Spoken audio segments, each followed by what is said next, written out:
welcome back to House to Home. Today we're going to be cooking a recipe out of the Lemon Poppy Dinner Dilemma Cookbook. So this cookbook is great because, as you can see, it contains 18 gluten-free recipes, and the recipe we're doing today, in fact, is gluten-free. So I did a poll on Instagram, and this is the recipe that won. It is the Takeout Teriyaki Bowls. So doesn't that look delicious? So we're actually going to follow this recipe today, and we're going to cook this. And what we're doing is brown rice. We're doing the short grain brown rice, just like the recipe calls for. We're doing stir-fry vegetables, and as we get into that, I'm going to tell you some tips and tricks, as well as stir-fried chicken. And then we're actually going to make homemade teriyaki sauce, which is a lot easier than you might think. So some of the basic tools that we need obviously are measuring cups, and at House to Home we carry these awesome stainless steel measuring cups. So this is the 1 cup, and what's nice about these is they're etched on the inside to say what they are, as well as right here on the outside. And they come in a holder like this, and then you can just take one off as you need it, which is really great. They also have, a matching measuring spoon. Same thing, it can come off just like that. Now I am in my brother and sister-in-law's kitchen, so these are actually things that they have purchased from my store that we are using. Ignore that, that's my brother's cell phone going off.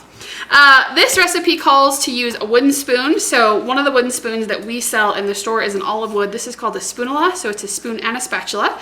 So you can use a wooden spoon with this recipe, or one of my go-to favorites, which is a lemon poppy spatula. This is a silicone, high grade, 500 degrees is what it can go up to, and I like it because the food doesn't stick to the silicone and it's non-porous, so it doesn't stain when you're using dark colored foods like the teriyaki.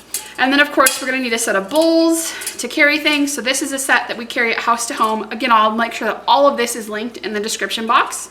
This comes in a set of 3, and they actually come with lids, which is really cool. And then always as a precaution, you want a hot pad of some kind. This is the one that we carry. It is silicone, again, up to that 500 degrees. And it's got little dots on it, which make it extra grippy. And it fits just about any size hand. I have actually rather large hands, and it fits me just perfect. It's super flexible and easy to clean and maintain. So with that, let's go ahead and get started on our takeout teriyaki rice bowls. So you take your raw chicken breasts and you cut them into 1-inch cubes. And then we're gonna put these in the frying pan in oil. Okay, and then one thing you can do to make this an easy weeknight dinner is you can buy pre-packaged stir-fry vegetables.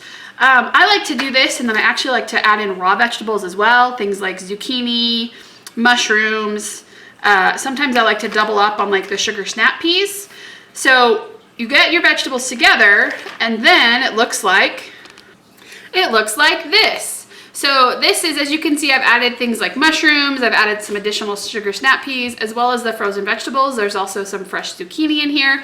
And again, this just makes it easy on a weeknight where you don't want to sit there for minutes and minutes and minutes chopping vegetables. Another thing you can do is you can actually pre-cut all your vegetables like on a Sunday or a Saturday and have it ready to go that way if you really want fresh vegetables. All right, well, let's take this and let's go get it put on the stove. Okay, so if you've noticed that the camera looks a little bit different, it's because the battery died on my filming camera and we have since switched to my cell phone. So bear with us here. At this point, I'm gonna take a medium-sized skillet and I'm gonna take 2 tablespoons of oil. I personally like to use olive or avocado oil because it doesn't alter the flavor of the food, but you can use whatever you have on hand. So we're gonna put 2 tablespoons in here, and then we're going to fry up our chicken. Now I like to salt and pepper my chicken just because it enhances the flavor of the chicken. And what I'm gonna do, because I like to not have to wash a lot of dishes, I'm gonna coat the bottom of that pan there. I'm gonna use the same frying pan for the chicken and the vegetables. So I'm gonna get the chicken cooked and browned, and then I'm gonna put the vegetables in here just to crisp them. And again, we've got some of those frozen vegetables, and thaw them out a little bit. So I'm gonna get the chicken on, and here we go.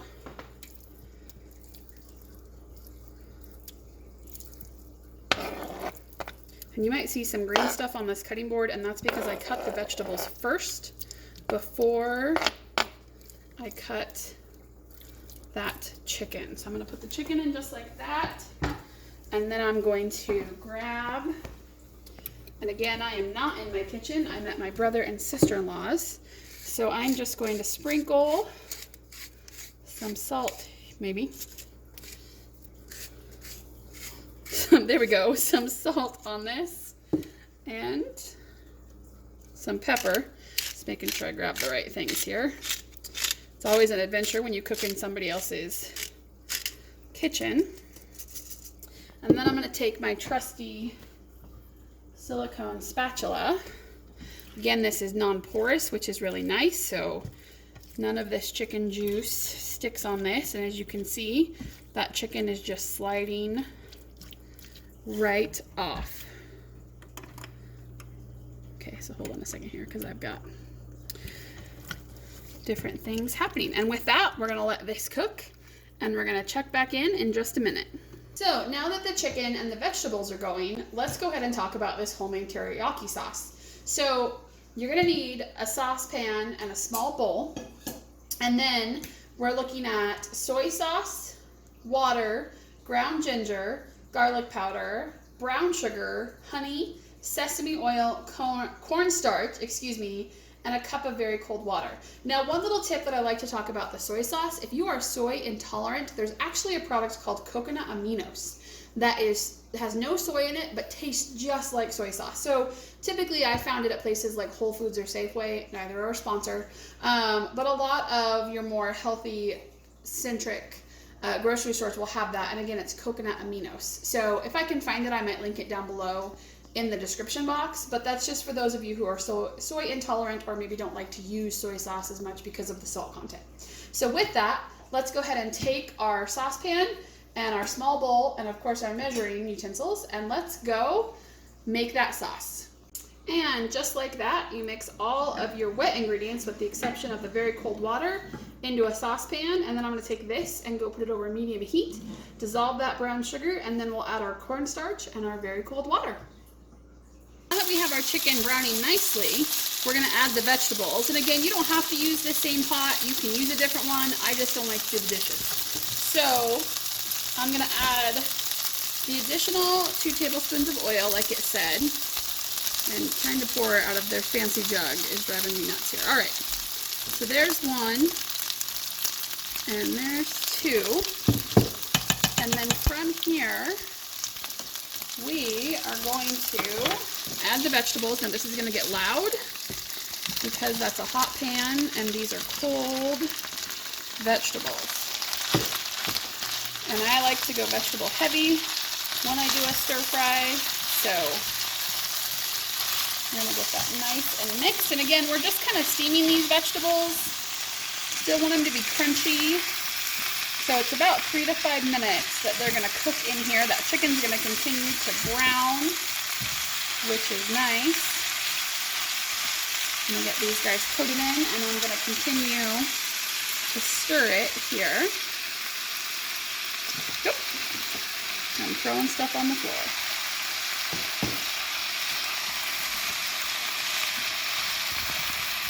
All right.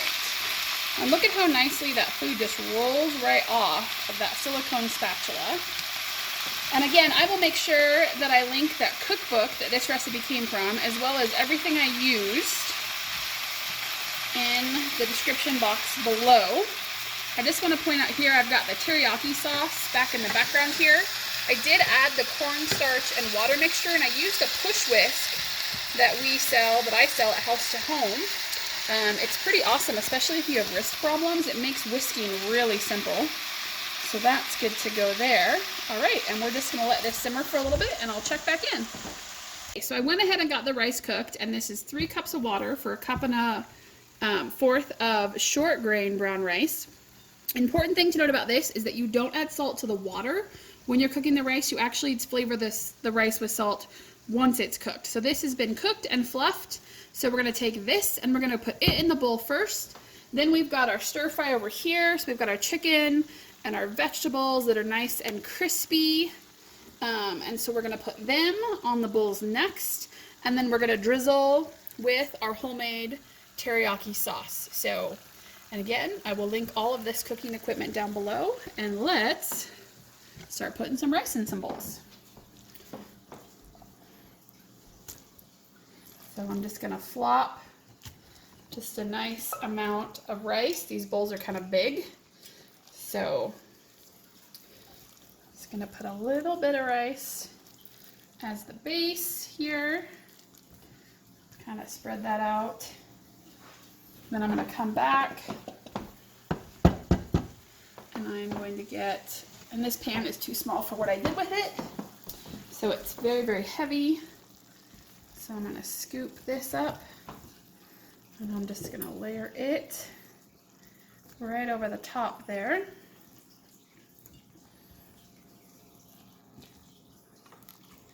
Make sure that I get a good mix of vegetables and some of that chicken. I might drop this pan because boy is it heavy. Let's just do a little bit more veggies there. You can never have too many veggies. All right, and then next is, oh, that was a heavy pan. Next is the sauce. And I'm just gonna take this in that spoonula and I'm just gonna drizzle that over the top of that. That's my sister-in-law in the background, prepping for her lunch tomorrow. So she forgets the camera's rolling sometimes. All right, look at that. Look at how nice and thick that sauce is and how it just drizzles over. And then of course you have extra for those people who love extra sauce. Then they can just help themselves to the remainder of the sauce. And with that, I'm gonna let this stuff stay warm over here in case anybody wants seconds. I have turned off all of the burners, and if my voice goes in and out, it's because I was walking over to the sink to grab those lids.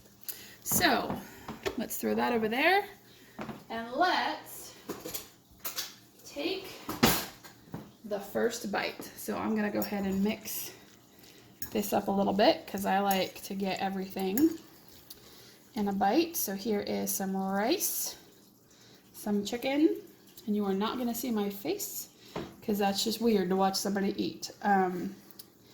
This is really hot, so I'm just letting it cool down.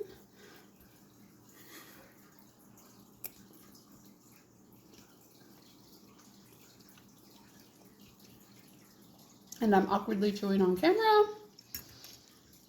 That is really good. So, if you want to see this recipe, I'll go ahead and link that cookbook. Again, I will link all the tools that I use that we sell at House to Home in the description box below.